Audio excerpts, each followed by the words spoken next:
Hello everyone, I am Pooja Raut and welcome back to CUET by Ada 24/7। So student, इस video में हम लोग क्या करने वाले हैं? इस वीडियो में नेशनल इनकम अकाउंटिंग का पार्ट 2 करने वाले हैं। इससे पहले वाले प्रीवियस वीडियो में हमने नेशनल इनकम अकाउंटिंग का पार्ट 1 किया था। आई होप सो कि आप उस वीडियो को देख चुके होंगे। अगर नहीं देखा है तो उस वीडियो का लिंक आपको वीडियो के डिस्क्रिप्शन में मिल जाएगा, आप इजीली क्लिक करके वो वीडियो देख सकते हैं। इस वीडियो में हम लोग क्या पढ़ने वाले हैं? बहुत सिंपल सी चीजें पढ़ने वाले हैं।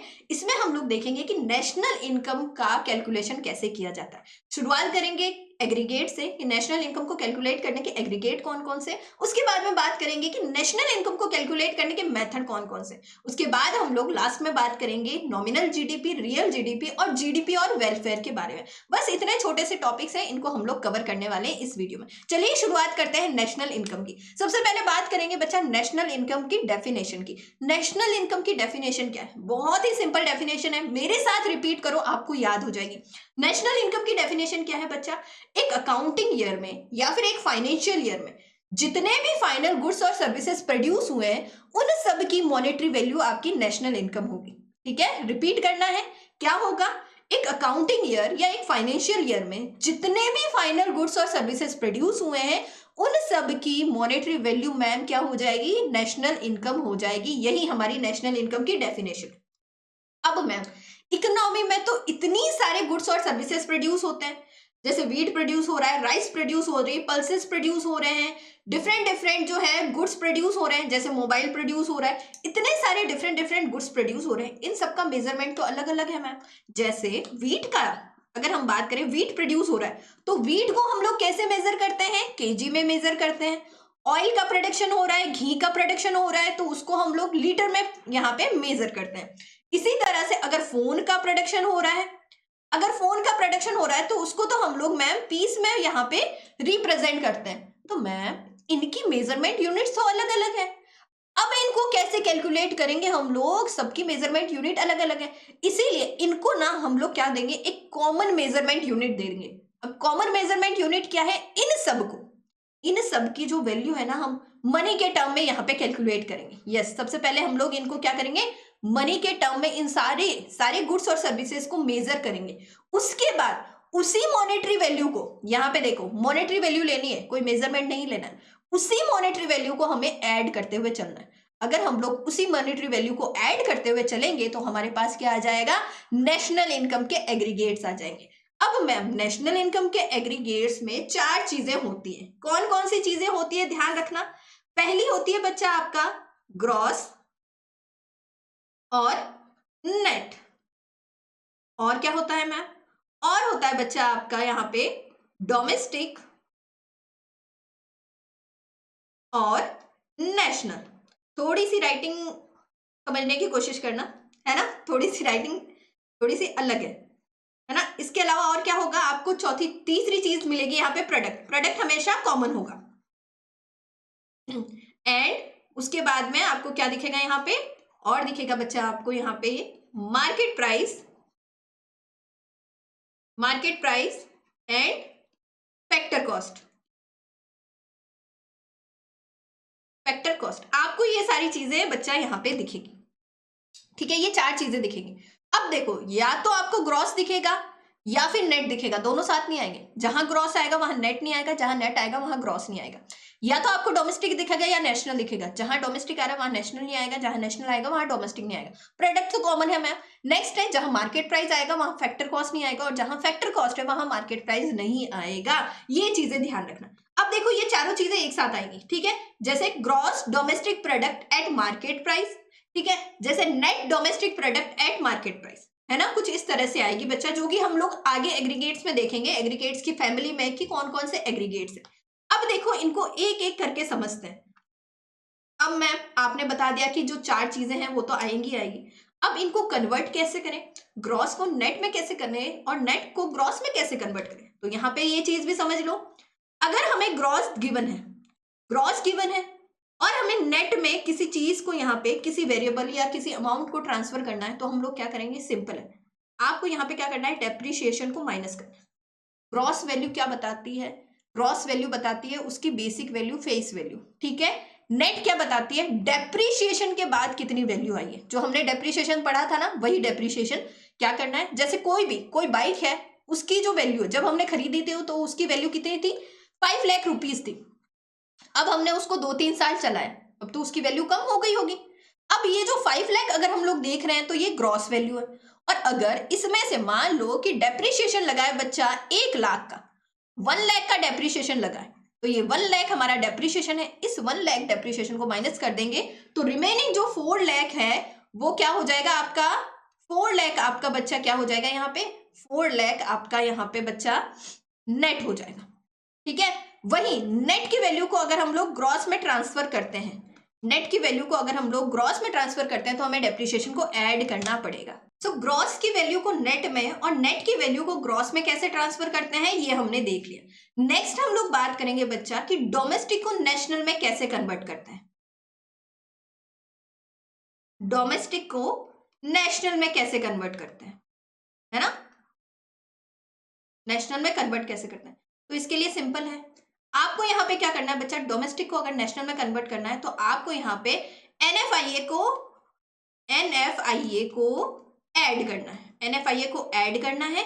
वहीं अगर आपको नेशनल से डोमेस्टिक में चीज को कन्वर्ट करना है, मतलब किसी भी वेरिएबल को, किसी भी कैलकुलेशन को डोमेस्टिक से नेशनल और नेशनल से डोमेस्टिक में कन्वर्ट करना है, तो आप लोग क्या करोगे, एनएफआईए को लेस कर दोगे। एनएफआईए क्या है ma'am, net factor income from abroad है। ठीक है, एनएफआईए क्या है, net factor income from abroad है। कैसे कैलकुलेट होती है ये समझना, एनएफआईए कैसे कैलकुलेट होती है, सिंपल है बच्चा। एनएफआईए एनएफआईए कैसे कैलकुलेट होगी, सिंपल है, net factor income from abroad. ध्यान रखना, net factor income from abroad कैसे कैलकुलेट होती है, इंडियन कुछ रेजिडेंट है, इंडिया के कुछ रेजिडेंट हैं जो कि फॉरेन चले गए हैं अर्निंग के लिए। जैसे ये जो है इंडिया का रेजिडेंट है, ये यूएस से चला गया, इंडियन रेजिडेंट है ये और ये यूएस से चला गया। वहां पे ये जो भी अर्निंग करेगा वो कहाँ कैलकुलेट होगी बच्चा, हमारे इंडियन इकोनॉमी, हमारी इंडिया की इकोनॉमी में कैलकुलेट होगी, है ना, यहाँ पे आएगी। अब बच्चा जो ये इनकम अर्न कर रहा है तो इसकी इनकम को क्या कहेंगे हम लोग, फैक्टर इनकम फ्रॉम अब्रॉड। ठीक है, फैक्टर इनकम फ्रॉम अब्रॉड, यानी अब्रॉड से जो इनकम आ रही है उसको हम लोग कहेंगे, ये नॉर्मल रेसिडेंट होना चाहिए इंडिया का, और ये जो भी अर्निंग करेगा इसकी जो अर्निंग होगी बच्चा वो क्या होगी, फैक्टर इनकम फ्रॉम अब्रॉड। वही चलो मान लो कि एक यूएस का पर्सन है, यूएस का पर्सन है और वो इंडिया में क्या कर रहा है, अपनी अर्निंग कर रहा है, इंडिया में रह रहा है और इंडिया में अर्निंग कर रहा है। नॉर्मल रेसिडेंट कहाँ का है, इंडिया का, यहाँ पे काम कर रहा है और इसके बदले में उसको अर्निंग हो रही है, तो इसकी जो अर्निंग होगी उसको हम लोग क्या करेंगे, इंडियन हमारी नेशनल इनकम में से हटा देंगे। ठीक है, इसकी जो इनकम है जो हम लोग इसको देंगे, हमारी गवर्नमेंट इसको देगी, तो इसकी क्या होगी, factor income to abroad. Factor income to abroad जो कि इंडिया से इसको रिसीव हुई है, चाहे प्राइवेट सेक्टर हो चाहे गवर्नमेंट सेक्टर हो, इंडिया से अगर रिसीव हुई है तो इसकी फैक्टर इनकम टू अब्रॉड, यानी हमने इनकम दी है अब्रॉड में। तो बच्चा फैक्टर इनकम फ्रॉम अब्रॉड में से फैक्टर इनकम टू अब्रॉड को माइनस कर देंगे तो आपका क्या आ जाएगा, एनएफआईए आ जाएगा, है ना, एनएफआईए आ जाएगा। अब क्या है मैम, अब बताओ, अब आपको याद करना है कि मार्केट प्राइस से फैक्टर कॉस्ट को कैसे कन्वर्ट करेंगे, how we convert market price to factor cost. Simple है, इसके लिए हमें क्या करना है, सिंपल है, ये हमारा मार्केट प्राइस और यहाँ पे फैक्टर कॉस्ट किस तरह से कन्वर्ट होगा, इसके लिए हमें क्या करना पड़ेगा, यहाँ पे नेट इनडायरेक्ट टैक्स को माइनस करना पड़ेगा। ठीक है, मार्केट प्राइस को फैक्टर कॉस्ट में कन्वर्ट करना है तो नेट इनडायरेक्ट टैक्स को माइनस करना होगा। वही बच्चा अगर फैक्टर कॉस्ट से मार्केट प्राइस में कन्वर्ट करना है तो हम क्या करेंगे, नेट इनडायरेक्ट टैक्स को ऐड करेंगे। नेट इनडायरेक्ट टैक्स कैसे निकलता है मैम, सबसे इंपॉर्टेंट चीज है नेट इनडायरेक्ट टैक्स, तो यहाँ पे इसको भी समझ लेते हैं। नेट इनडायरेक्ट टैक्स कैसे निकलेगा, सिंपल है, इनडायरेक्ट टैक्स में आपको क्या करना है, सब्सिडी को माइनस करना है, बहुत ही सिंपल है, इनडायरेक्ट टैक्स है और सब्सिडी को माइनस कर देना है, तो ये क्या आ जाएगा हमारा नेट इनडायरेक्ट टैक्स। पहले इनडायरेक्ट टैक्स में बच्चों बहुत सारे इनडायरेक्ट टैक्सेस होते थे, बट अब चेंज हो गया, क्या हो गया आपका, जीएसटी हो गया। अब चेंज हो गया, क्या हो गया, हम लोग क्या पढ़ते हैं, जीएसटी पढ़ते हैं। ठीक है, चलो अब हम बात करेंगे एक एक एग्रीगेट्स की, कि एग्रीगेट कौन कौन से और उनका कैलकुलेशन हमें कैसे करना है। ठीक है, चलिए शुरुआत करते हैं। तो बच्चा 8 एग्रीगेट है, इस एग्रीगेट वाली जो फैमिली है बच्चा, नेशनल इनकम के एग्रीगेट वाली फैमिली, इसमें 8 मेंबर्स हैं, है ना, एक एक करके याद रखेंगे। सबसे छोटा जो मेंबर है वो कौन है, जीडीपी। सबसे बड़ा जो मेंबर है वो कौन है, नेशनल इनकम, जिसको हम लोग NNP at a factor cost कहेंगे, GDP. Gross domestic product at a market price, GDP at a market price किस तरह से कैलकुलेट होता है? जो भी गुड्स प्रोड्यूस हुए हैं उनको उनकी प्राइस से मल्टीप्लाई कर दो, ठीक है? यहां पे लिख देती हूँ बच्चा, जीडीपी कैसे निकलेगा? जो भी गुड्स प्रोड्यूस हुए हैं, ठीक है मैम। अब जो भी गुड्स प्रोड्यूस हुए हैं उनको हम लोग यहाँ पे क्वांटिटी में लिख देते हैं, है ना? जो गुड्स प्रोड्यूस हुए हैं उनकी जितनी भी क्वांटिटी है उनको उनकी प्राइस से मल्टीप्लाई करना है, प्लस जो भी सर्विसेज प्रोड्यूस हुई है उनको उनकी प्राइस से मल्टीप्लाई करना है, ठीक है? सिंपल। जो गुड्स प्रोड्यूस हुए हैं उनको उनकी मार्केट प्राइस से मल्टीप्लाई करना है, जो सर्विसेज प्रोड्यूस हुए हैं उनको उनकी मार्केट प्राइस से मल्टीप्लाई करना है, फिर दोनों की जो वैल्यू आएगी उनको ऐड कर दो, आपका GDP at a market price आ जाएगा। बहुत इजी है। Next, GDP at a factor cost. भाई मार्केट प्राइस को फैक्टर कॉस्ट में कन्वर्ट करना है बच्चा, कैसे करेंगे? अभी अभी देखा था। ये देखो, मार्केट प्राइस को फैक्टर कॉस्ट में कन्वर्ट करना है, क्या करेंगे हम लोग? GDP at a factor cost, simple है मैम। जो चीज मार्केट प्राइस में अगर फैक्टर कॉस्ट में कन्वर्ट करेंगे तो हम लोग नेट इनडायरेक्ट टैक्स को माइनस कर देंगे, है ना? GDP at a market price में हम लोग क्या करेंगे? यहाँ पे नेट इनडायरेक्ट टैक्स को माइनस कर देंगे, ठीक है? नेक्स्ट है हमारा ma'am net domestic product at a market price, NNP at a market price, NNP at a market price कैसे कैलकुलेट करेंगे? अब देखो किस में चेंज आया। अगर हम लोग GDP at a market price लेते हैं, अगर हमारे पास GDP at a market price है तो अब चेंज किस में आया? ग्रॉस से नेट में आया, ठीक है? अच्छा, एनडीपी है, एनएनपी नहीं है, एनडीपी। हम थोड़ा एक स्टेप ज्यादा आगे चले गए थे, है ना? ग्रॉस को नेट में कन्वर्ट करना है बच्चा। ग्रॉस को नेट में कन्वर्ट करने के लिए हम लोग क्या करते थे? डेप्रीशिएशन को माइनस करते हैं, बस। आपको सिर्फ ग्रॉस से नेट को चेंज करना है, तो हमें सिर्फ यहाँ पे डेप्रीशिएशन को माइनस करना है। नेक्स्ट, अब हमारा आता है बच्चा डोमेस्टिक इनकम, ठीक है? NDP at a factor cost, इसको हम लोग डोमेस्टिक इनकम कहेंगे, ध्यान रखना। इसको हम लोग क्या कहेंगे? डोमेस्टिक इनकम कहेंगे। अगर आपसे कहा जाए कि डोमेस्टिक इनकम को कैलकुलेट करो किसी भी मेथड में, सिंपली आपको कह रहा है कि NDP at a factor cost को कैलकुलेट करना है आपको, है ना? कैसे निकालेंगे? सिंपल है मैम। देखो, GDP at a market price अगर दिया हुआ है तो हम लोग कैसे निकालेंगे? सिंपल है, पहले ग्रॉस को क्या करना है? हमें ग्रॉस को नेट में कन्वर्ट करना है, तो डेप्रीशिएशन को माइनस करेंगे। देन हम क्या करेंगे? देन हमें मार्केट प्राइस को फैक्टर कॉस्ट में कन्वर्ट करना है, तो हम लोग नेट इनडायरेक्ट टैक्स को माइनस करेंगे मैम, नेट इनडायरेक्ट टैक्स को माइनस करेंगे। वहीं अगर आपको क्वेश्चन में दिया हुआ है GDP at a factor cost, direct factor cost दिया हुआ है, तो आपको सिंपली क्या करना है? डेप्रीशिएशन को ही माइनस करना है, बस इतनी सी चीज करनी। नेक्स्ट, अब ये जो चार मेजरमेंट थे ना, ये डोमेस्टिक से रिलेटेड थे, डोमेस्टिक इनकम, है ना? ये डोमेस्टिक से रिलेटेड थे बच्चा। अब हम बात करेंगे अगले जो चार है ना, वो नेशनल इनकम से रिलेटेड है, ठीक है? एक डोमेस्टिक की कैटेगरी आ गई, एक नेशनल की कैटेगरी आ गई। Gross national product at a market price. Next है हमारा GNP, GNP eight a market price कैसे निकलेगा? बहुत सिंपल है। अगर हमारे पास जीडीपी दिया हुआ है, GDP at a market price, तो हमें क्या करना है? सिंपल है, ग्रॉस से ग्रॉस है, कोई चेंजेस नहीं है। डोमेस्टिक से नेशनल में आना है, तो डोमेस्टिक से नेशनल में कैसे आएंगे? ये रहा, डोमेस्टिक से नेशनल में कैसे आएंगे? सिंपल है मैम, एनएफआईए को ऐड कर देंगे, एनएफआईए को ऐड कर देंगे। मेरे साथ साथ बच्चा इसके नोट्स बनाते रहो, मेरे साथ साथ रिपीट करते रहो, सारे कॉन्सेप्ट याद हो जाएंगे, है ना? इसको एक दो बार क्लास ओवर होने के बाद आप इसको रिपीट करना, आपकी ये पूरे के पूरे कॉन्सेप्ट याद हो जाएंगे। ज्यादा हार्ड नहीं है, बस आपको मेथड ध्यान रखना है कि कैसे क्या चीज होगी, ठीक है? तो हमारा यहाँ पे क्या आ गया? एनएफआईए को हमें ऐड करना है। नेक्स्ट हमारा है बच्चा GNP eight a factor cost. अब हमें निकालना है GNP eight a factor cost, कैसे निकलेगा? अगर हमें जीडीपी दिया हुआ है, GDP at a market price दिया हुआ है, तो हम इसमें क्या करेंगे? देखो, डोमेस्टिक से नेशनल में निकालना है पहले, तो हम लोग पहले एनएफआईए को ऐड कर देंगे। ये तो प्रोसीजर हमें पता है मैम। अब मार्केट प्राइस को भी तो फैक्टर कॉस्ट में चेंज करना है, तो इसके लिए क्या करेंगे? हम लोग यहाँ पे एनआईटी कर लेंगे, नेट इनडायरेक्ट टैक्स को माइनस कर देंगे, ठीक है? अब बारी आती है बच्चा NNP at a market price की, तो 7 हमारा है NNP at a market price. NNP at a market price कैसे निकलेगा? सिंपल है, GDP at a market price है आपके पास। अगर GDP at a market price given है, तो अब क्या करेंगे? सबसे पहले तो ग्रॉस को नेट में चेंज करो। सबसे पहले हमें क्या करना है? ग्रॉस को नेट में चेंज करना है, यानी डेप्रीशिएशन को माइनस करना है, ठीक है मैम? डेप्रीशिएशन माइनस हो गया, ग्रॉस नेट में चेंज हो गया। डोमेस्टिक को नेशनल में चेंज करना है, देन NFIA को क्या करेंगे, ऐड कर देंगे।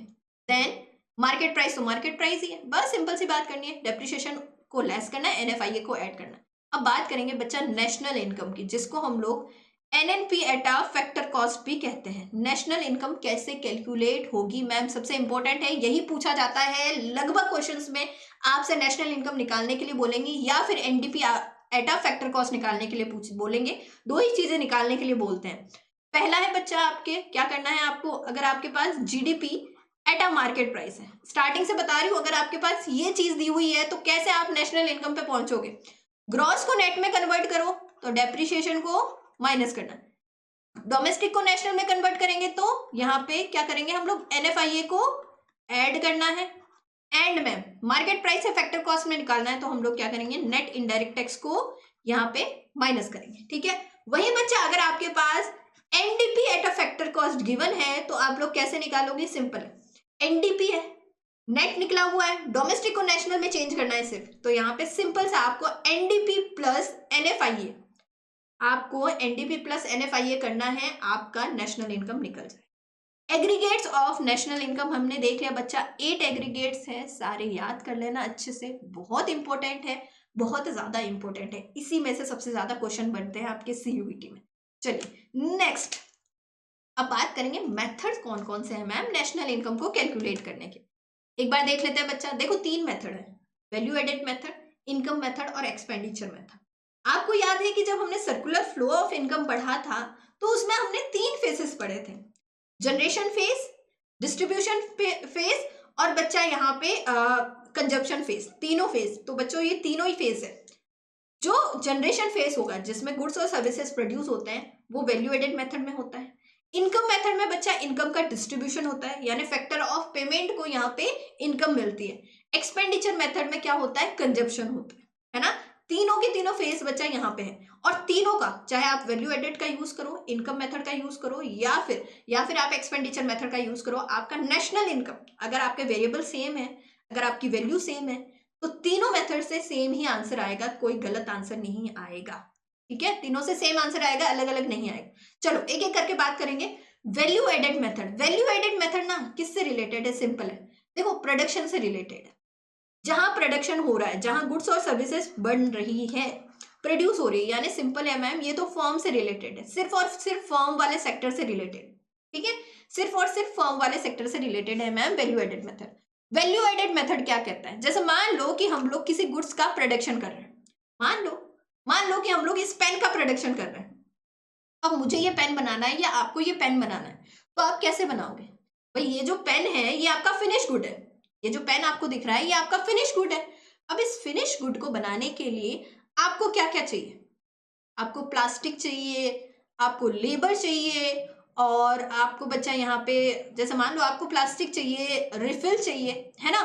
अब उसी प्लास्टिक और रिफिल को आप क्या करोगे, यहाँ पे एक पेन में कन्वर्ट करोगे, है ना। उस प्लास्टिक और रिफिल को, जो आपका रॉ मटेरियल है, उसको आप क्या करोगे, यहाँ पे पेन में चेंज करोगे, एंड देन इस पेन को सेल करोगे। तो आपने क्या करा, उस भाई वो जो रॉ मटेरियल है, जो प्लास्टिक है, उसमें वैल्यू ऐड करी है। जब आपने फिनिश गुड बनाया तो उसको वैल्यू ऐड करी। अब जैसे मान लो कि आपने रॉ मटेरियल परचेज किया था बच्चा, रॉ मटेरियल परचेज किया था, रॉ मटेरियल हमने परचेज किया मान लो 5 रुपए का, और हमने इसको पूरा प्रोसेस किया और इससे पेन बनाया, और पेन को इसको सेल किया, इस पेन को हमने सेल किया यहाँ पे 10 रुपए में। तो हमने भाई ये जो प्लास्टिक है, ये जो रॉ मटेरियल है, इसमें कितनी वैल्यू ऐड करी बच्चा, कितनी वैल्यू ऐड करी, जितना हमने सेल किया है फिनिश गुड, उसमें से हमें माइनस कर देना है जो रॉ मटेरियल था वो, यानी इंटरमीडिएट कंजप्शन को। तो हमें पता चल जाएगा कि हमने 5 रुपए की वैल्यू यहाँ पे ऐड करी। बस बच्चा यही क्या है, वैल्यू एडिशन।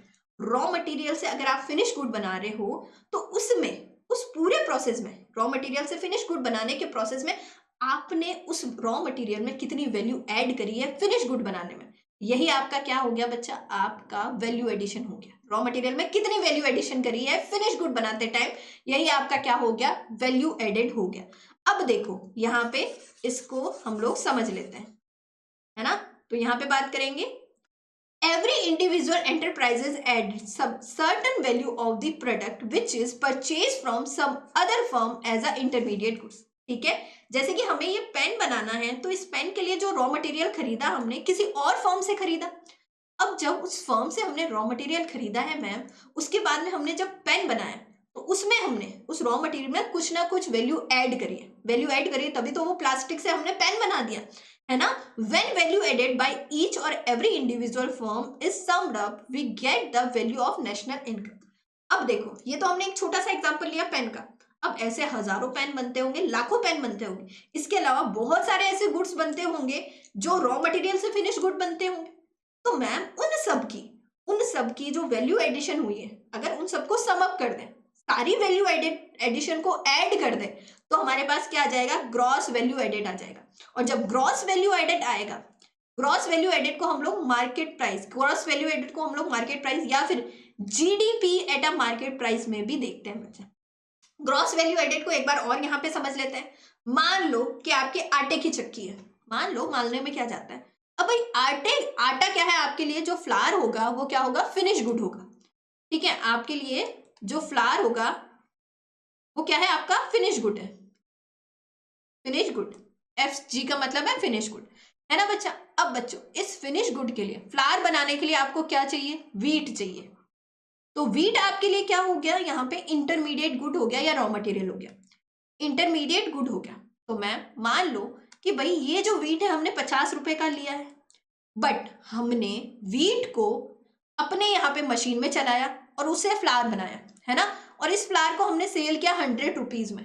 तो हमने इस रॉ मटेरियल में, वीट में कितनी वैल्यू एडिट की है, तो सिंपल है मैम, हम क्या करेंगे, फिनिश गुड में से इंटरमीडिएट गुड को माइनस कर देंगे। फिनिश गुड में से हमें क्या करना है, इंटरमीडिएट गुड को माइनस कर देंगे, तो हमें पता चल जाएगा कि हमने 50 की वैल्यू ऐड की है। आई होप सो कि वैल्यू एडिशन आपको क्लियर होगा बच्चा, यहाँ पे हमने वैल्यू एडिशन देख लिया, है ना।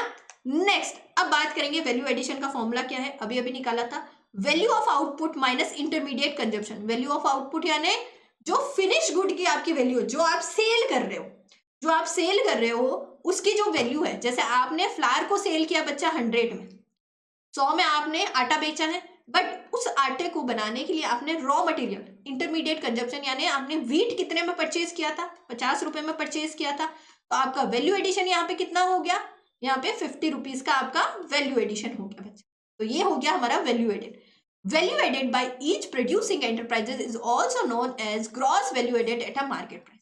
जब हम लोग हर प्रोडक्शन यूनिट का जो वैल्यू एडेड है उन सबको ऐड कर देंगे तो हमारे पास क्या आ जाएगा, GVA at a market price आ जाएगा। बहुत सिंपल है, ये बहुत ज्यादा इजी कॉन्सेप्ट है।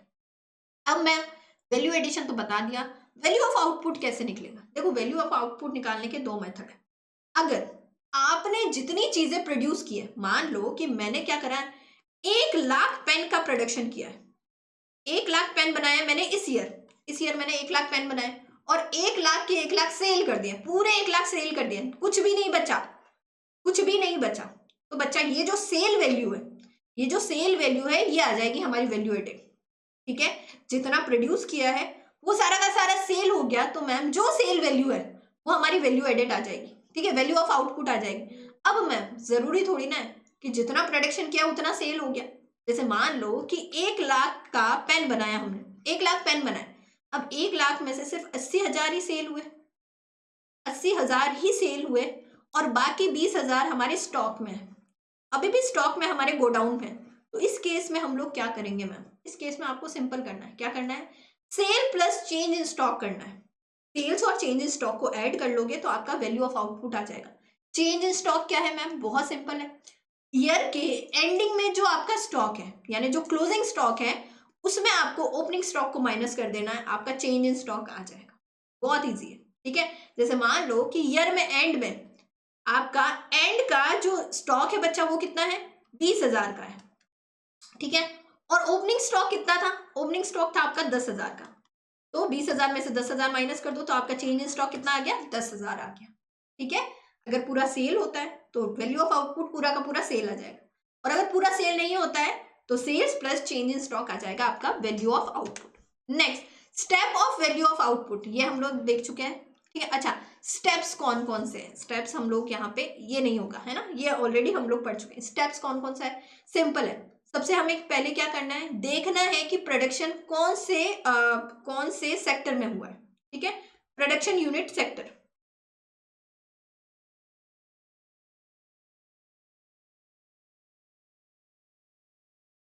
यानी आपके प्राइमरी में हुआ है, आपके सेकेंडरी में हुआ है।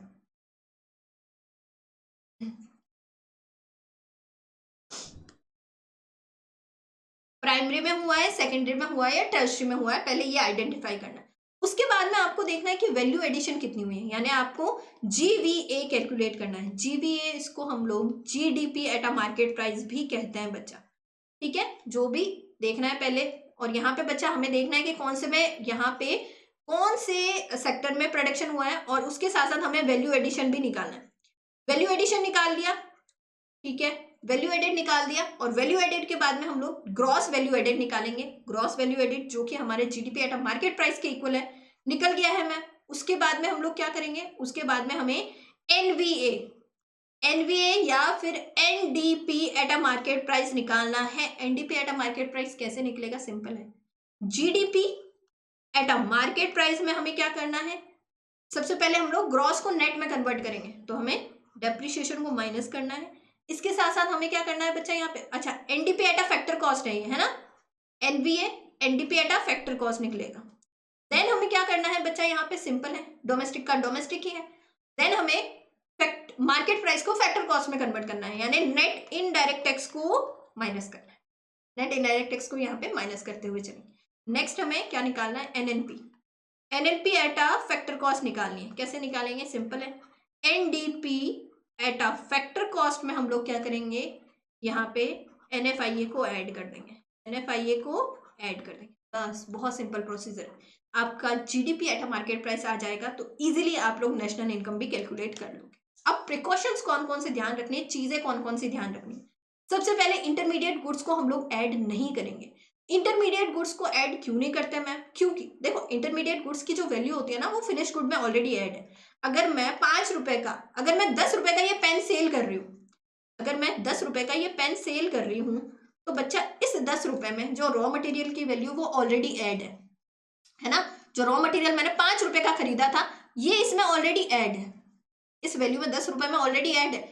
अगर मैं एक्स्ट्रा से 5 रुपए अगर एक्स्ट्रा से जोड़ू, ये 10 भी जोड़ रही हूँ, ये 5 भी जोड़ रही हूँ, तो मतलब मुझे क्या मिल रहा है, एक ही वैल्यू 2 बार काउंट हो रही है। डबल काउंटिंग की प्रॉब्लम आ जाएगी, और डबल काउंटिंग की प्रॉब्लम से क्या होगा, हमें फॉल्स रिजल्ट मिलेगा। इसीलिए हम लोग क्या करते हैं, इंटरमीडिएट गुड्स को ऐड नहीं करते, हम लोग सिर्फ फिनिश गुड की वैल्यू लेते हैं। या तो आप फिनिश गुड की वैल्यू ले लो, या फिर आप वैल्यू एडेड निकाल लो, ठीक है, तो आपका इंटरमीडिएट गुड आ जाएगा। Sales and purchase of a second hand goods is not included. अब देखो, सेकेंड हैंड गुड्स और सर्विसेज सेल हो रही है। जैसे मेरे पास बाइक है, अब मैंने बाइक ली थी बच्चा 2012 में, ठीक है, 1 लाख की बाइक ली है मैंने, 1 लाख की बाइक ली है, 2012 में ली थी। अब मुझे 2020 में उसको सेल करना है, मैंने उसको सेल किया। अब बच्चा, क्या मेरे इस सेल से किसी भी तरह का कुछ भी वैल्यू एडिशन हुआ है? मैंने कोई भी वैल्यू एडिशन नहीं किया बाइक में, डेप्रिसिएशन अलग से लिखा है। इसके अलावा अभी जो करंट फ्लो ऑफ गुड्स और सर्विसेज जा रही है, उसमें कोई भी कंट्रीब्यूशन नहीं हो रहा। अब कोई भी कंट्रीब्यूशन नहीं होगा, तो इसको हम लोग ऐड नहीं करेंगे मैम। तो इसीलिए बच्चा, जो सेकेंड हैंड गुड्स और सर्विसेज प्रोड्यूस हो रही है, उसको हम लोग ऐड नहीं करते। नेक्स्ट बच्चा, सेल्फ कंजप्शन के लिए कोई सर्विसेज का प्रोडक्शन हो रहा है, तो उसको भी ऐड नहीं करते। सेल्फ कंजप्शन यानी मान लो कि मुझे भूख लगी है और मैं अपने लिए मैगी बना रही हूँ, या फिर हमारी मम्मी जो है हमारे लिए सुबह शाम खाना बनाती है, दिन में खाना बनाती है, घर की साफ सफाई रखती है, गार्डनिंग करती है बच्चा। क्या हम वो जो कर रहे हैं, उनकी जो वर्क है बच्चा, उनकी जो सर्विसेज है, क्या हम लोग उनको मॉनेटरी वैल्यू में काउंट कर सकते हैं? नहीं कर सकते हैं। वो ये काम क्यों कर रहे हैं? ताकि हमें सपोर्ट मिल सके, हमारे लिए कर रही है क्योंकि वो हमसे प्यार करते हैं, इसलिए, है ना। तो बच्चा, जो सेल्फ कंजप्शन की सर्विसेज है, हम लोग हमारे खुद के लिए, हमारी फैमिली के लिए जो कर रहे हैं काम, तो बच्चा ये जो सर्विसेज है, इनको हम लोग काउंट नहीं कर सकते, ये बियॉन्ड दी मनी है। तो इसीलिए बच्चा ये नेशनल इनकम में ऐड नहीं होगी। बट एक चीज ध्यान रखना, अगर हमने घर में काम करने के लिए कोई मेड रखी है, खाना बनाने के लिए, साफ सफाई करने के लिए, या फिर गार्डनिंग के लिए बच्चा कोई भी यहाँ पे माली रखा है, या कोई ड्राइवर रखा है गाड़ी चलाने के लिए, उनकी जो वैल्यू है बच्चा, उनको हम लोग मॉनेटरी वैल्यू में पे करेंगे, क्योंकि हम लोगों को पेमेंट करना होता है ना उनको। तो उनकी उनकी ये जो वैल्यू है जो हम लोग पे कर रहे हैं, उसको हम लोग नेशनल इनकम में काउंट करेंगे। ठीक है, सेल्फ कंजप्शन की सर्विस ऐड नहीं होगी, बट जो इनको, जो हमने सर्वेंट रख रखे हैं उनको पे कर रहे हैं, तो ये ऐड होगा। नेक्स्ट है production of goods of self consumption will be included. Self consumption के लिए कोई भी प्रोडक्ट का प्रोडक्शन किया है, जैसे मान लो कि मेरी एक कार की फैक्ट्री है जिसमें हर रोज 1000 कार बन रही है, हर रोज 1000 कार बन रही है। अब एक कार का मॉडल मुझे अच्छा लग गया और मैंने अपने लिए रख लिया, पर्सनल यूज के लिए रख लिया। अब भाई मेरी खुद की कार की फैक्ट्री है तो मैं पैसे तो दूंगी नहीं, बट ये जो कार है बच्चा, वो क्या कर रहा है, करंट फ्लो ऑफ गुड्स और सर्विसेज में इंक्रीमेंट कर रहा है, यानी उसमें एड ऑन कर रहा है, फ्लो बढ़ा रहा है। इसीलिए मैम इसको हम लोग नेशनल इनकम में काउंट करेंगे। भले ही आपने पे नहीं किया है, बट इसकी जो इंपॉर्टेंट वैल्यू है बच्चा, ठीक है, इसकी जो इमेजिनरी वैल्यू है उसको हम लोग, इंप्यूटेड वैल्यू को हम लोग लेंगे। जैसे मान लो कि ये जो कार है वो 10 लाख रुपए की है। अब इस 10 लाख को भले ही आपने नहीं दिया, बट नेशनल इनकम में ये मान के चलते हैं कि भाई ये 10 लाख ऐड हो रहा है, इसीलिए इसको नेशनल इनकम में ऐड करते हैं।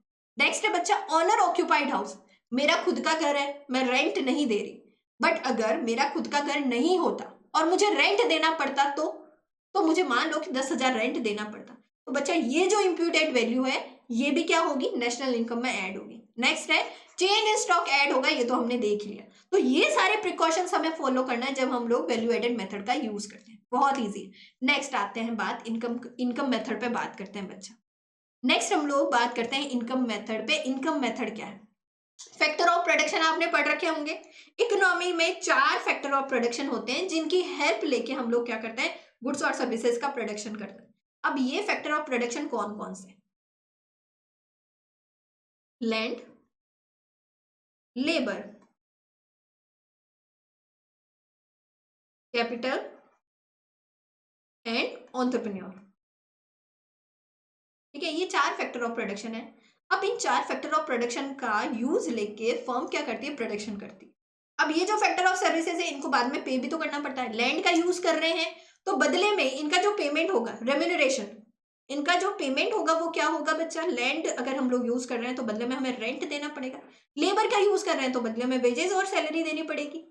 कैपिटल का यूज कर रहे हैं तो बदले में हमें क्या पे करना पड़ेगा, बदले में हमें इंटरेस्ट पे करना पड़ेगा। और बच्चा अगर हम लोग बात कर रहे हैं एंटरप्रेन्योर की, एंटरप्रेन्योर का यूज कर रहे हैं तो बदले में हमें प्रॉफिट पे करना पड़ेगा। ये सारी चीजें होती है मैम। अब देखो क्या होता है, इनकम मेथड क्या कहता है, फैक्टर ऑफ प्रोडक्शन को जो पेमेंट किया गया है, जो भी हमारे इकोनॉमी के जितने भी सेक्टर हैं उन्होंने जो factor of payment, factor of production use किए हैं, उनको जो पे कर रहे हैं, उनका जो पेमेंट है, अगर उस पेमेंट को ऐड कर लें, या जो फैक्टर इनकम है, रेंट, वेजेस, इंटरेस्ट और प्रॉफिट, इनको अगर ऐड कर लेते हैं, इकोनॉमी के जितने भी सेक्टर्स ने जो पे किया है, रेंट, वेजेस, इंटरेस्ट और प्रॉफिट, उन सबको ऐड कर दो। अगर आप उन सबको ऐड कर दोगे तो इनकम मेथड से आपका नेशनल इनकम निकल जाएगा। All the income that accrues to the factor of production by way of wages, profit, rent, interest, etc. are summed up and obtain the national income. ठीक है, इन सारी इनकम को add कर दो, जितने भी सेक्टर पे कर रहे हैं उससे हमारा नेशनल इनकम निकल जाएगा। The sum total of all the factor of income earned within the domestic territory of a country is known as domestic income. क्या होगा, अगर हम लोग रेंट, वेजेस, इंटरेस्ट और प्रॉफिट, जो ये फैक्टर इनकम है बच्चा, जो कि इकोनॉमी के जितने भी सेक्टर दे रहे हैं, डोमेस्टिक टेरिटरी में जो हो रहा है, इनको ऐड करेंगे तो हमारे पास क्या आ जाएगा, NDP at a factor cost आ जाएगा। NDP at a factor cost, ठीक है। अगर हम लोग क्या करेंगे, अगर हम लोग वैल्यू एडेड में ग्रॉस वैल्यू एडेड देखते हैं, सारी वैल्यू एडेड को ऐड करेंगे तो हमारा क्या आएगा, GDP at a market price आएगा। अगर हम लोग एक्सपेंडिचर मेथड में इकोनॉमी के जितने भी सेक्टर हैं उनके एक्सपेंडिचर देखेंगे तो भी हमारे पास GDP at a market price आएगा। बट नेशनल इनकम में अगर हम लोग इनकम मेथड का यूज करते हैं और सारे जो फैक्टर ऑफ पेमेंट है, अगर उसकी पेमेंट को ऐड करेंगे तो हमारे पास NDP at a factor cost आएगा। क्यों, क्योंकि बच्चा ये जो फैक्टर पेमेंट होता है इसमें इनडायरेक्ट टैक्स और सब्सिडी नहीं लगता है और ना ही डेप्रिशिएशन लगता है, इसीलिए हमारे पास जीडीपी नहीं आएगा, NDP at a factor cost आएगा। ये ध्यान रखें, है ना। स्टेप्स कौन कौन से, सबसे पहले हमें आइडेंटिफाई करना है कि कौन से सेक्टर में प्रोडक्शन हुआ है, प्राइमरी में हुआ है, सेकेंडरी में हुआ है, टर्शरी में हुआ है, कहां से इनकम जनरेट हुई है। नेक्स्ट है बच्चा, जो ईच सेक्टर इनकम जनरेट कर रहे हैं वो देखना है। तो बच्चा अगर अगर यहाँ पे देखें तो बच्चा कौन कौन सी कैसी फैक्टर इनकम यहाँ पे पे की जाएगी। पहला है consumption of compensation of employee. अब कंपनसेशन ऑफ एम्प्लॉय कैसे निकलता है, इसके 3 मेथड। अगर बच्चा कंपनसेशन ऑफ एम्प्लॉय कैसे निकलेगा, सिंपल है। अगर एम्प्लॉयर ने अपने एम्प्लॉय को यहाँ पे सैलरी पे की है कैश में, एम्प्लॉयर ने एम्प्लॉय को सैलरी पे की है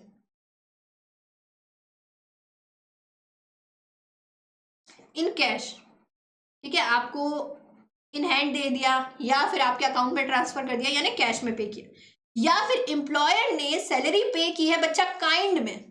अब मैम काइंड का मतलब क्या है, आपको कैश नहीं दिया, आपको रहने के लिए एम्प्लॉयर जिसने आपको नौकरी दी है उसने आपको रहने के लिए घर दे दिया, क्या आप फ्री में रहो घर, या फिर आपको यूज करने के लिए कार दे दी, कोई पेमेंट नहीं ले रहा है, ठीक है, आपको कैश में पे नहीं कर रहा है, बट आपको क्या दे दी, सुविधाएं दे दी, फैसिलिटी दे दी मेडिकल ट्रीटमेंट के लिए, कि अगर आप मेडिकल ट्रीटमेंट करवाते हो तो आपको कुछ भी पेमेंट करने की जरूरत नहीं है, हम पे करेंगे, है ना। तो ऐसी जो फैसिलिटी है वो दे दी, तो मतलब क्या हुआ, एम्प्लॉयर ने पे की है यहाँ पे बच्चा इन काइंड में, ठीक है। नेक्स्ट है बच्चा, अगर एम्प्लॉयर एम्प्लॉय के लिए सोशल सिक्योरिटी में पे करता है, सोशल सिक्योरिटी देता है उसके लिए, सोशल सिक्योरिटी में कंट्रीब्यूशन करता है। अब सोशल सिक्योरिटी में कंट्रीब्यूशन कौन करेगा, एम्प्लॉयर करता है। अगर सोशल सिक्योरिटी में कंट्रीब्यूशन करेगा, जैसे कि मान लो उसके लिए पीपीएफ अकाउंट बना दिया, है ना, उसके लिए एम्प्लॉय वेलफेयर स्कीम में कुछ ना कुछ पे कर दिया जिससे कि एम्प्लॉय का भला हो जाए, है ना, अगर इस तरह का कुछ ट्रांजेक्शन करता है तो वो कंपनसेशन ऑफ एम्प्लॉयज में आ जाएगा। नेक्स्ट है बच्चा रेंट और रॉयल्टी। रेंट, अगर हम लोग लैंड का यूज कर रहे हैं, किसी फिक्स एसेट्स का यूज कर रहे हैं, उसके बदले में हम लोग कुछ पेमेंट कर रहे हैं, तो वो रेंट है। रॉयल्टी क्या है, मैं रॉयल्टी का कॉन्सेप्ट हम लोग बुक से समझते हैं बच्चा। रॉयल्टी क्या होती है, जैसे मान लो मैं ऑथर हूँ, मैंने कोई बुक लिखी है।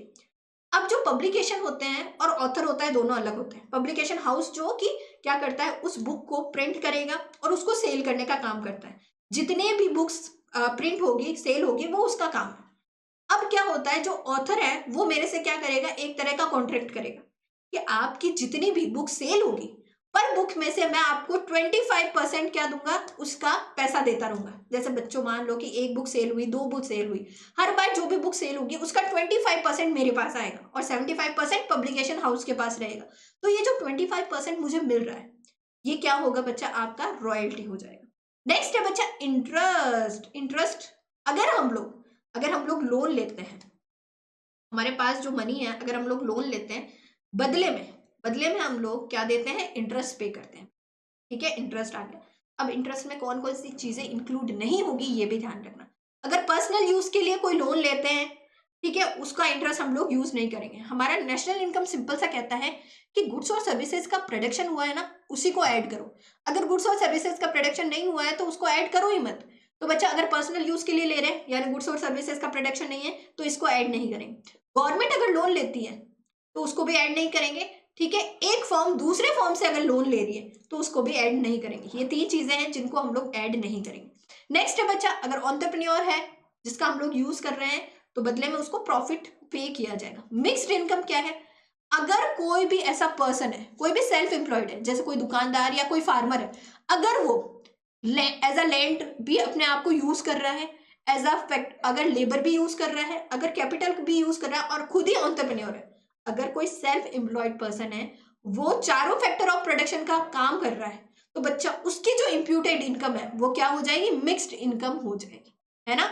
तो बच्चा हमें क्या करना है, सेकेंड स्टेप में फैक्टर इनकम को यहाँ पे कैलकुलेट करना है, एस्टिमेट करना है। जब हमारे पास फैक्टर इनकम आ जाएगी, उसके बाद में सारी फैक्टर इनकम को ऐड कर लो, ठीक है। यहाँ पे कंपनसेशन ऑफ एम्प्लॉय, रेंट और रॉयल्टी, इंटरेस्ट, प्रॉफिट और मिक्स्ड इनकम को ऐड कर लो, आपके पास क्या आ जाएगा, NDP at a factor cost आ जाएगा। NDP at a factor cost आने के बाद नेशनल इनकम तो मैम चुटकियों में निकाल सकते हैं। कैसे निकालेंगे, सिंपल है, NDP at a factor cost minus plus NFIA. NFIA को क्या करना है, ऐड करना है, बहुत इजी है। चलो अब प्रिकॉशंस कौन कौन से ध्यान रखने हैं नेशनल इनकम में, इनकम मेथड का यूज करते टाइम। पहली बात है बच्चा ट्रांसफर इनकम। अब मैम ट्रांसफर इनकम क्या है, भाई ट्रांसफर इनकम ऐसी इनकम है जो आपको बिना काम के बदले में दी जा रही है, गवर्नमेंट आपको बिना काम के बदले में दे रही है, क्या मैम ऐसी इनकम होती है? बिल्कुल होती है। आपको जो स्कॉलरशिप मिल रही है, आप स्टूडेंट हो, आपको स्कॉलरशिप मिल रही है, आपको बिना गुड्स और सर्विसेज के प्रोडक्शन पे मिल रही है ना। वही बच्चा जो रिटायरमेंट, जैसे जो पेंशन होती है, ओल्ड एज पेंशन, जो कि ओल्ड एज वालों को, जो बूढ़े लोग होते हैं उनको पेंशन दी जा रही है, बिना गुड्स और सर्विसेज के प्रोडक्शन के भी मिल रही है। तो ये क्या हो गई बच्चा? ट्रांसफर पेमेंट हो गई। ट्रांसफर इनकम है मैम, तो किसी तरह का गुड्स और सर्विसेज तो प्रोड्यूस होता नहीं है। और हमारा नेशनल इनकम साफ कहता है कि अगर गुड्स और सर्विसेज का प्रोडक्शन नहीं हुआ तो हम लोग इनकम को ऐड नहीं करेंगे। तो बच्चा जैसे स्कॉलरशिप है, डोनेशन है, चैरिटी है, ओल्ड एज पेंशन है, एक्सेट्रा, अगर इस तरह की कोई भी इनकम आई है तो उसको हम लोग नेशनल इनकम में ऐड नहीं करेंगे, या फिर सिंपल फॉर्म में ट्रांसफर इनकम या यूनिलैटरल इनकम को हम लोग ऐड नहीं करेंगे। यूनिलैटरल इनकम क्या है मैम? एक तरफा इनकम होती है जो, है ना, जैसे मान लो मैं इंडिया में हूँ और मेरे पेरेंट्स दुबई में, अब वो दुबई से मेरे लिए पैसा भेज रहे हैं, ठीक है, क्यों भेज रहे हैं? क्योंकि वो मेरे पेरेंट्स हैं। तो अगर इस तरह का कुछ भी यूनिलेटरल पेमेंट होता है, इनकम होती है, तो वो भी नेशनल इनकम में ऐड नहीं होगी। नेक्स्ट है बच्चा, सेकंड हैंड गुड्स को अगर हम लोग सेल करते हैं तो उससे जो इनकम हो रही है उसको भी हमें नेशनल इनकम में ऐड नहीं करना है। क्यों नहीं करना है मैम? क्योंकि ये जो सेकंड हैंड गुड्स है बच्चा, अगर इसको सेल कर रहे हैं तो किसी भी तरह का कोई भी करंट फ्लो ऑफ गुड्स और सर्विसेज में कुछ भी कॉन्ट्रीब्यूशन नहीं हो रहा, इसलिए हम लोग नेशनल इनकम में ऐड नहीं करेंगे। बट ये चीज ध्यान रखना, अगर सेकेंड हैंड गुड्स को सेल करते टाइम हमने कोई ब्रोकर रखा है, कोई एजेंट रखा है, उसको हम लोग ब्रोकरेज या फिर कमीशन दे रहे हैं, तो उसका जो ब्रोकरेज और कमीशन है वो प्रोडक्शन सर्विसेज में आएगा, तो वो नेशनल इनकम में ऐड होगा बच्चा। नेक्स्ट है, अगर हम लोग शेयर्स को सेल करते हैं, बॉन्ड को सेल करते हैं, या फिर डिबेंचर को सेल करते हैं और इससे हमें इनकम आती है, तो उसको भी हम लोग नेशनल इनकम में नहीं इंक्लूड करेंगे। क्यों नहीं करेंगे? क्योंकि बच्चा शेयर्स को सेल और परचेज करने से सिर्फ ओनरशिप ट्रांसफर होती है, कोई गुड्स और सर्विसेज का प्रोडक्शन नहीं होता, ठीक है। आज शेयर्स जैसे मैंने खरीदे तो मेरे नाम है, कल मैं उसको सेल कर दूंगी तो वो किसी और के नाम हो जाएंगे, सिर्फ ओनरशिप ट्रांसफर हो रही है, किसी भी तरह का गुड्स और सर्विसेज का प्रोडक्शन नहीं हो रहा है, इसलिए हम लोग नेशनल इनकम में ऐड नहीं करेंगे। नेक्स्ट है बच्चा, विंडफॉल गेन। विंडफॉल गेन यानी, अब मान लो कि आप एक लॉटरी का टिकट लेके आए हो और आपकी लॉटरी खुल गई अचानक से, आपने कोई गुड्स और सर्विसेज का प्रोडक्शन किया है नहीं ना, फिर भी आपकी लॉटरी खुल गई, मान लो 1 करोड़ की लॉटरी लग गई, विंडफॉल गेन हो गया, अचानक से बहुत सारे पैसे आ गए, तो इस तरह की कोई इनकम होती है ना, तो उसको भी ऐड नहीं करते हैं, ठीक है। Imputed value of services provided by honour of a production unit will be included. अगर बच्चों जैसे मान लो कि भाई मेरा फैक्ट्री है ना, अब मैं उस पर जैसे मान लो कोई लेबर नहीं आया और मैं उसकी जगह एज अ काम कर रही हूँ, उसका वर्क मैं खुद कर रही हूँ, मैं ऑनर हूँ भाई उस फैक्ट्री का, फिर भी मैं काम कर रही हूँ, तो बच्चा जो मेरा वर्क है, भले मैंने पैसा नहीं लिया उसके लिए, बट फिर भी जो मेरा वर्क है उसके लिए मैं यहां पे मान कर चलती हूँ कि अगर मुझे पैसा मिलता तो कितना मिलता, तो जो इम्प्यूटेड वैल्यू है वो ऐड करनी, ठीक है। इसके अलावा बच्चा जो पास सेविंग पे हम जो पेमेंट करते हैं, जैसे डेट ड्यूटीज होगी, गिफ्ट टैक्स हो गया, इंटरेस्ट टैक्स हो गया, इन पे जो पेमेंट होता है, या इस पे जो पेमेंट होता है बच्चा, इस सेविंग पे जो हमें मिल रहा है इनकम, तो उसको भी हम लोग ऐड नहीं करेंगे, ठीक है। ये सारी चीजें आपको ध्यान रखनी है, इन सारे प्रिकॉशंस को फॉलो करना है।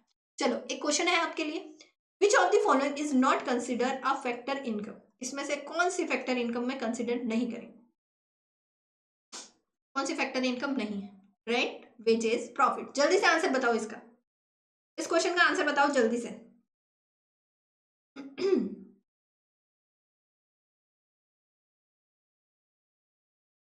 क्या नहीं होगा?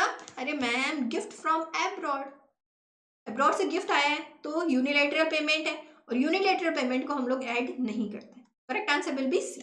चलो अब हम बात करेंगे एक्सपेंडिचर मेथड की, कि एक्सपेंडिचर मेथड क्या है। देखो एक्सपेंडिचर मेथड क्या बताता है, इकोनॉमी के 4 सेक्टर है, house hold, government, external sector और बच्चा आपका फर्म। इकोनॉमी के जितने भी सेक्टर हैं बच्चों, 4 सेक्टर हैं, वो जो भी एक्सपेंडिचर करेंगे, है ना, फाइनल गुड्स और सर्विसेज को परचेज करने में जो एक्सपेंडिचर करेंगे, अगर उन सबका एक्सपेंडिचर को ऐड कर दें तो हमारे पास एक्सपेंडिचर मेथड से नेशनल इनकम आ जाएगी। This method measure national income as sum total of final expenditure incurred by household, business, firm, government और फॉरेनर्स। फॉरेनर्स यानी external sector. if total final expenditure is equal to gross domestic product at a market price, ठीक है। अब बच्चा house hold ने जो expenditure करा है, बिजनेस फर्म ने जो करा है, गवर्नमेंट ने जो करा है, और फॉरेनर यानी एक्सटर्नल सेक्टर ने जो भी एक्सपेंडिचर करा है, उन सबको टोटल कर दो तो टोटल फाइनल एक्सपेंडिचर आएगा। अब बच्चा ये जो टोटल फाइनल एक्सपेंडिचर है ये हमारे किसके इक्वल होता है, GDP at a market price के इक्वल होता है। इस मेथड को हम लोग इनकम, डिस्पोजेबल इनकम कहते हैं, क्योंकि हम लोग एक्सपेंडिचर कर रहे हैं इसलिए, है ना। अब मैम फाइनल एक्सपेंडिचर के कंपोनेंट्स कौन कौन से, बहुत जरूरी है, ध्यान से देखना। पहला है प्राइवेट फाइनल कंजप्शन एक्सपेंडिचर। ये कौन करता है, हाउस होल्ड।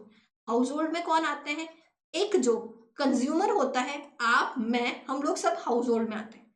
अब हाउस होल्ड सेक्टर कुछ भी एक्सपेंडिचर करे, जैसे मान लो कि मुझे वेजिटेबल खरीदी है, मैंने वेजिटेबल खरीदी है, मैंने शर्ट खरीदा है, मैंने शूज खरीदे, है ना, या फिर मैंने टीवी खरीदा है, मैंने मोबाइल खरीदा है, तो ये सारा एक्सपेंडिचर मेरा प्राइवेट फाइनल कंजप्शन एक्सपेंडिचर होगा। एक तो आ गया बच्चा हाउस होल्ड सेक्टर, जो भी एक्सपेंडिचर करेगा, कुछ भी एक्सपेंडिचर करेगा वो प्राइवेट फाइनल कंजप्शन एक्सपेंडिचर में आएगा। या फिर अगर कोई नॉन गवर्नमेंट ऑर्गेनाइजेशन है, ठीक है, अगर कोई क्या है बच्चा, नॉन गवर्नमेंट ऑर्गेनाइजेशन या नॉन प्रॉफिट ऑर्गेनाइजेशन, जो कि प्रॉफिट के लिए काम नहीं करता है, जो कि लोगों की भलाई के लिए काम करता है, अगर ये भी कोई एक्सपेंडिचर करता है तो ये भी प्राइवेट फाइनल कंजप्शन एक्सपेंडिचर का पार्ट है। ठीक है, जो एनजीओ होते हैं ना, जो नॉन गवर्नमेंट ऑर्गेनाइजेशन होते हैं, जो कि लोगों के वेलफेयर के लिए काम करते हैं, तो वो भी प्राइवेट फाइनल कंजप्शन एक्सपेंडिचर का पार्ट है। नेक्स्ट है गवर्नमेंट फाइनल कंजप्शन एक्सपेंडिचर। अब गवर्नमेंट भी क्या करती है भाई, गवर्नमेंट को भी हजारों काम करने पड़ते हैं, वेलफेयर के लिए काम करना पड़ता है, इतनी सारी स्कीम्स लानी पड़ती है। इसके अलावा बच्चा government day to day administration को संभालने के इतने इतने सारे एक्सपेंडिचर करता है, तो इसके लिए भी इसको फाइनल कंजप्शन करना पड़ता है, तो गवर्नमेंट फाइनल कंजप्शन इसमें आ जाएगा। नेक्स्ट है ग्रॉस डोमेस्टिक कैपिटल फॉर्मेशन। ठीक है, ग्रॉस डोमेस्टिक कैपिटल फॉर्मेशन कौन करता है, प्रोडक्शन सेक्टर करता है। ठीक है, कौन करेगा, प्रोडक्शन सेक्टर करेगा। अब मैम प्रोडक्शन सेक्टर फर्म हो सकती है, ठीक है, अब इसको टू पार्ट्स में डिवाइड किया, ग्रॉस फिक्स्ड कैपिटल फॉर्मेशन और इन्वेंट्री इन्वेस्टमेंट। अब इन्वेंट्री इन्वेस्टमेंट में क्या होगा, चेंज इन स्टॉक आएगा। चेंज इन स्टॉक यानी closing stock minus opening stock, minus opening stock, है ना, ये हम लोग ऑलरेडी पढ़ चुके हैं। Closing stock minus opening stock को हम लोग माइनस कर देंगे तो इन्वेंट्री इन्वेस्टमेंट आ जाएगा। ग्रॉस फिक्स्ड कैपिटल फॉर्मेशन क्या होता है मैम, इकोनॉमी में देखो तीन सेक्टर हम लोग मान के चलते हैं, हाउस होल्ड है, गवर्नमेंट है और मैम फर्म है, तीन सेक्टर है। अब तीनों सेक्टर ने कितनी फिक्स्ड कैपिटल का फॉर्मेशन किया है। अगर बच्चा फर्म जो बिजनेस फर्म है वो जो भी फिक्स कैपिटल का फॉर्मेशन करेगी, एक तरह से इन्वेस्टमेंट कर रही है, जैसे मान लो मेरा बिजनेस है और बिजनेस के लिए मैंने कोई बिल्डिंग ली है, कोई मशीनरी ली है, फिक्स एसेट्स ली है, तो बच्चा वो किस में आ जाएगा, यहाँ पे वो आ जाएगा बच्चा business fixed capital formation, business fixed capital formation. ठीक है, बिजनेस ने भी जो भी फिक्स्ड कैपिटल फॉर्म की है इन्वेस्टमेंट के फॉर्म में। ठीक है, उसके अलावा बच्चा जो हाउस होल्ड सेक्टर है वो क्या करता है, वो घर बनाता है, फिक्स कैपिटल बनाता है ना, घर बनाता है या फिर घर खरीदता है। तो बच्चा अगर हाउस होल्ड सेक्टर कुछ भी कंस्ट्रक्शन करके फिक्स कैपिटल को फॉर्म करेगा तो वो किस में आ जाएगा, हमारे ग्रॉस फिक्स कैपिटल फॉर्मेशन में आ जाएगा। ठीक है, तो यहाँ पे आ जाएगा डोमेस्टिक या फिर house hold fixed capital formation. ठीक है, अब बात करेंगे मैम गवर्नमेंट भी क्या करती है, गवर्नमेंट भी बच्चा कुछ ना कुछ वही बनाती तो है ना, जैसे कि गवर्नमेंट रोड्स बनाती है, ब्रिज बनाती है और जो है डैम्स बनाती है, फिक्स एसेट बना रही है, तो जो पब्लिक फिक्स कैपिटल फॉर्मेशन है वो भी इसमें आ जाएगा। अगर इन तीनों सेक्टर ने जो भी कैपिटल फॉर्मेशन करी है, फिक्स कैपिटल फॉर्मेशन करी है, इन तीनों को ऐड कर लो तो आपका ग्रॉस फिक्स कैपिटल फॉर्मेशन आ जाएगा। ठीक है, नेक्स्ट में नेट एक्सपोर्ट में क्या आएगा, एक्सपोर्ट माइनस इंपोर्ट कर दो, एक्सपोर्ट में से इंपोर्ट को माइनस कर दो तो आपका क्या आ जाएगा, नेट एक्सपोर्ट आ जाएगा। ये सिंपल से कंपोनेंट्स है, इनका ध्यान रखना है कि कैसे कैलकुलेट करनी है। अब मैम स्टेप्स कौन कौन से एक्सपेंडिचर मेथड को निकालने के, सबसे पहले कि आपको क्या देखना है कि जो फाइनल एक्सपेंडिचर के लिए ईच इकोनॉमिक यूनिट कौन कौन सी है उनको आइडेंटिफाई करना है। ठीक है, किन किन ने एक्सपेंडिचर किया है, तो चार ही तो सेक्टर है, house hold, government, production sector और रेस्ट ऑफ द वर्ल्ड यानी एक्सटर्नल सेक्टर। अब मैं फाइनल एक्सपेंडिचर कैलकुलेट करना है, हाउस होल्ड का final expenditure PFC, private final consumption expenditure, government का गवर्नमेंट फाइनल कंजप्शन एक्सपेंडिचर, जो प्रोडक्शन सेक्टर है उसका ग्रॉस डोमेस्टिक कैपिटल फॉर्मेशन, और जो हमारा एक्सटर्नल या फॉरेनर सेक्टर है उसका हमारा नेट एक्सपोर्ट आ जाएगा, है ना, एक्सपोर्ट माइनस इंपोर्ट। अब बच्चा स्टेप्स नंबर 3 क्या है ठीक है, हमारा स्टेप नंबर 3 है कि अगर हमें क्या निकालना है यहाँ पे बच्चा, अच्छा इन तीनों को, इन चारों को ऐड कर लो तो आपका जीडीपी आ जाएगा, GDP at a market price आ जाएगा, GDP at a market price. अब नेक्स्ट है आपको डोमेस्टिक इनकम निकालना है। सिंपल है, कैसे निकाल देंगे, NDP at a factor cost में कैसे निकलेगा, जीडीपी में से डेप्रिसिएशन और नेट इनडायरेक्ट टैक्स को माइनस कर दो, आपका GDP at a factor cost निकल जाएगा। और ये आपका आ गया बच्चा नेशनल इनकम का फॉर्मूला, जो कि हम लोग ऑलरेडी देख चुके हैं। ये निकल गया बच्चा आपका एक्सपेंडिचर मेथड। प्रिकॉशंस कौन कौन से ध्यान रखने हैं, जो हमारे वैल्यू एडिट में थे और इनकम मेथड में थे, उनका ही प्रिकॉशंस है बच्चे, उनको ही ऐड करके। इंटरमीडिएट गुड्स को ऐड नहीं करेंगे क्योंकि डबल काउंटिंग होती है, इसलिए ट्रांसफर पेमेंट को ऐड नहीं करेंगे क्योंकि किसी भी तरह के कोई भी गुड्स और सर्विसेज का प्रोडक्शन नहीं हो रहा। सेकेंड हैंड गुड्स को परचेज नहीं करेंगे क्योंकि करंट फ्लो ऑफ गुड्स और सर्विसेज में कुछ भी एड ऑन नहीं हो रहा। बट अगर कमीशन और अगर ब्रोकरेज बन रहा है तो उसको हम लोग देखेंगे मैम, ऐड करेंगे। फाइनेंशियल एसेट्स, शेयर्स, डिबेंचर अगर सेल या परचेज कर रहे हैं तो उसको भी ऐड नहीं करेंगे, परचेज करना है तो ऐड नहीं करेंगे क्योंकि ओनरशिप ट्रांसफर हो रही है। ऑन अकाउंट प्रोडक्शन, खुद के लिए प्रोडक्शन कर रहे हैं सेल्फ कंजप्शन के लिए, ठीक है, गुड्स का, तो उसको ऐड करेंगे। ठीक है, ठीक है बच्चा, ये आ गया। उसके अलावा सर्विसेज का करते हैं तो उसको ऐड नहीं करते। अब मैम एक्सपेंडिचर मेथड सारा हो गया, अब बात करेंगे कुछ कुछ चीजें हैं। जैसे जीडीपी को ना हम दो टाइप से कैलकुलेट करते हैं, एक नॉमिनल जीडीपी, एक रियल जीडीपी। नॉमिनल जीडीपी को हम लोग करंट जीडीपी भी कहते हैं, रियल जीडीपी को हम लोग बेस ईयर की जीडीपी कहते हैं। ठीक है, इस साल मान लो कि भाई 2020 में जो भी गुड्स और सर्विसेज प्रोड्यूस हुई है ना, उसको उसी ईयर की प्राइस से मल्टीप्लाई कर दो। भाई 2020 में जो गुड्स प्रोड्यूस हुए हैं उसको उसी ईयर की प्राइस से मल्टीप्लाई कर दो तो आपका नॉमिनल जीडीपी आ जाएगा, है ना। और बच्चा अगर जो इस साल गुड्स और सर्विसेज प्रोड्यूस हुए उनको हम लोग क्या करेंगे, उनको हम लोग उस साल में नहीं, मतलब जिस साल में 2020 में प्रोड्यूस हुए हैं, तो हम लोग क्या करेंगे, हम लोग 2012 का प्राइस लेंगे जो कि एक कांस्टेंट प्राइस है, उसके बेसिस पे हम लोग क्या करेंगे, जीडीपी को कैलकुलेट करेंगे, यानी बेस ईयर पे कैलकुलेट करते हैं तो हमारा रियल जीडीपी। अब बात करेंगे जीडीपी डिफ्लेटर क्या होता है। जीडीपी डिफ्लेटर हमारे इन्फ्लेशन को दिखाता है। जैसे मान लो कि ये पेन, मैं 4 साल पहले इस पेन को 5 रुपए में खरीदती थी, वही पेन अब मुझे, यही पेन अब मुझे 4 साल बाद 10 रुपए में मिल रहा है, यानी इन्फ्लेशन कितना हुआ है। ये कैसे पता चलेगा बच्चा, जीडीपी डिफ्लेटर से पता चलेगा। कैसे निकालते हैं, नॉमिनल जीडीपी में से रियल जीडीपी को डिवाइड कर दो और मल्टीप्लाई कर दो 100 से, तो आपका जीडीपी डिफ्लेटर आ जाएगा। ठीक है, अब आपने सुना होगा कि अगर जीडीपी बढ़ रहा है तो वेलफेयर भी बढ़ता है। ऑलरेडी नॉर्मल एक लेमैन की लैंग्वेज में यही होता है कि जीडीपी बढ़ रहा है मतलब वेलफेयर भी बढ़ता है, ये होता ही होता है। बट कभी कभी कुछ केसेस ऐसे होते हैं जहां जीडीपी तो ग्रो हो रहा है बट ओवरऑल वेलफेयर नहीं होता है। ऐसी 3 कंडीशन है। पहला है कि इनकम का यूनिफॉर्म डिस्ट्रीब्यूशन नहीं हो रहा, इनकम का यूनिफॉर्म डिस्ट्रीब्यूशन नहीं हो रहा है मैम।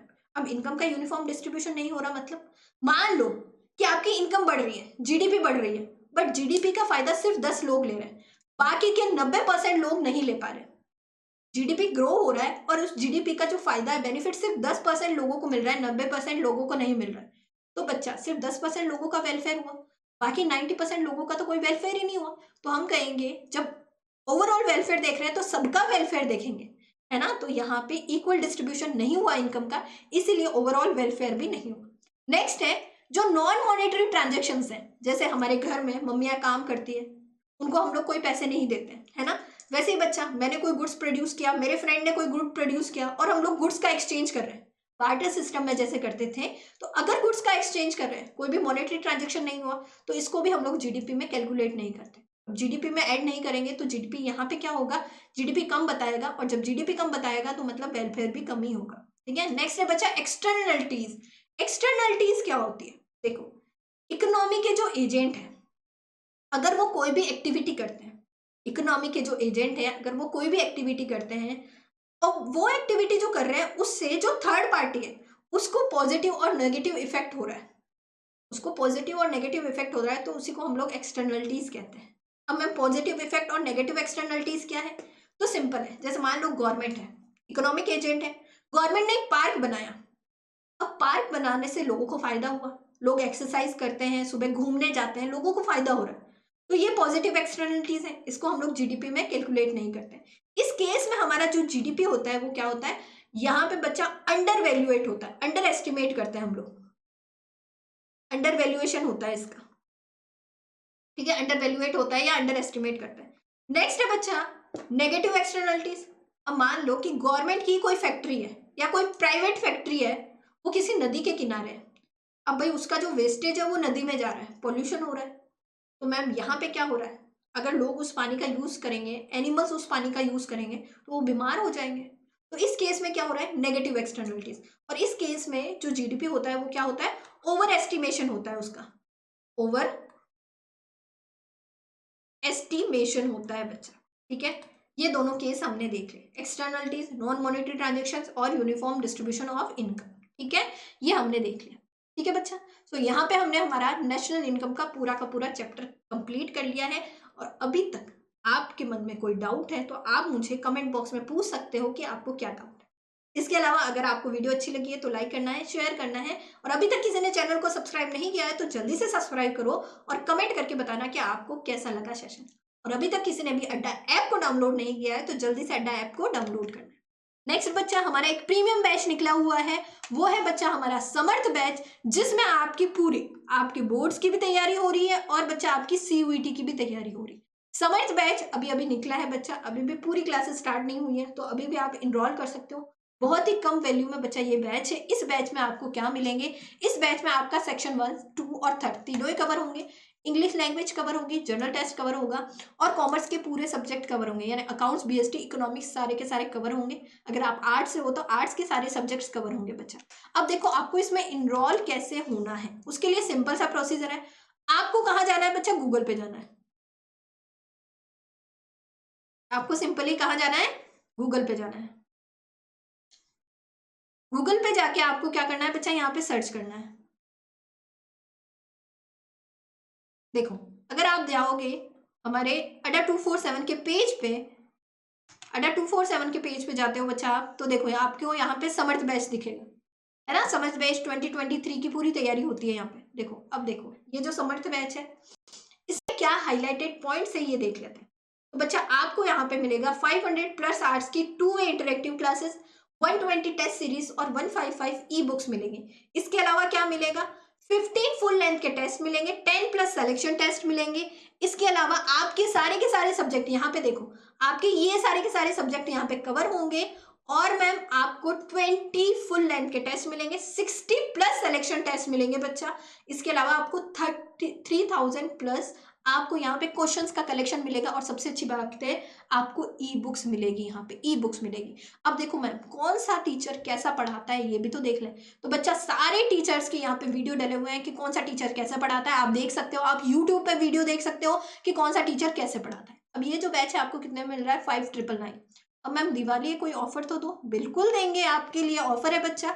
अगर आप कोड यूज करते हो Y490, अगर आप कोड यूज करते हो और इसको अप्लाई करते हो तो यही बैच आपको 4979 का मिलेगा। यही बैच आपको 4979 का मिलेगा, यानी पूरे 1000 से अबाउ का आपको ऑफ मिल रहा है। फटाफट से जाके इनरोल होना है और बच्चा कोड यूज करना है Y490। फटाफट से जाके इनरोल हो जाओ, अभी भी क्लासेस स्टार्ट होना बाकी है। आपको सब कुछ मिलेगा बच्चा, आपकी पूरी सीयूईटी की तैयारी होगी।